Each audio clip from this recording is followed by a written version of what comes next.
Activism and local politics are intimately connected. Many of the issues that first motivate people to get involved in politics are local.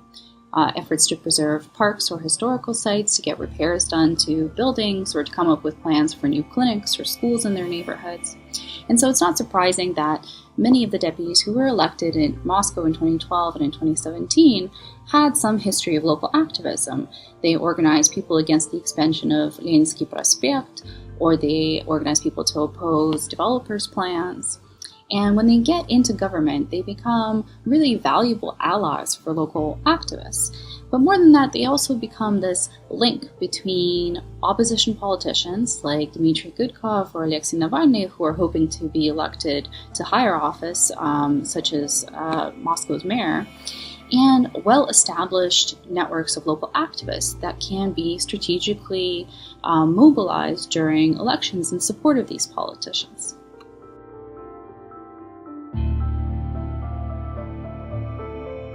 In interviews that I've done, local deputies usually describe their activities as falling into one of three categories: amplifying the concerns of citizens, ensuring accountability, and building up political awareness and capacity among residents.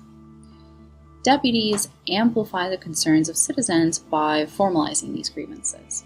So deputies are entitled by law to receive a formal written reply to any complaint they make to a politician or a bureaucrat. This is not something that ordinary people are entitled to, and so often complaints made by residents go totally unanswered. Deputies can take in these complaints and formalize them, and then use their legal privilege to make sure that residents' complaints are addressed. The second activity that deputies engage in is very time-consuming but important. They ensure accountability from local administrative structures that implement budgets. So deputies don't actually have an independent tax base and they don't control a budget, but what they do is they oversee plans for repairs and development in their neighborhood.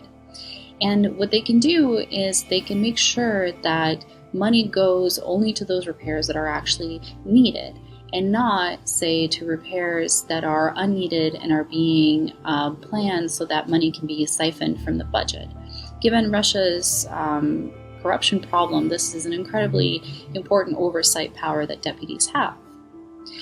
Finally, municipal deputies actually foster greater political awareness among residents of Moscow.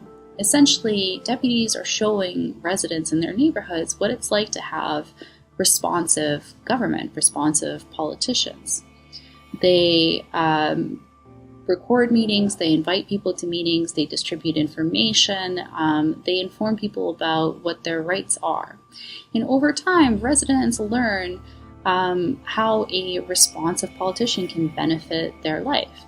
And this is, of course, an incremental process, but in the context of Russia's established power vertical system in which government and politicians are not necessarily responsive or responsible to citizens, this is an incredibly important development locally.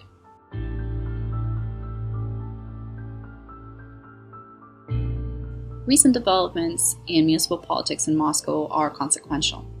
Not only did independent and opposition candidates manage to win a quarter of all council seats in 2017, which is actually almost 4 times as many as they were able to win in 2012, but they were also able to form majorities in 17 councils, and on 8 councils they shut out United Russia candidates completely. All of this is a testament to their growing political skills, their campaigns, and their capacity for politics in general. And yet, with the re-election of Vladimir Putin to his 4th presidential term in March of this year, there's been a lot of talk about stagnation in Russian politics. And we've seen from the presidential election that truly independent candidates will in fact be barred from federal or regional elections. Nevertheless, gains made at the local level are important because they lay the groundwork for further democratic development and the training of opposition politicians. In this way, local politics is a lot like social activism. The gains are often incremental and come in small changes to government policy or government action, but the effects are long-lasting and often prove to be vital.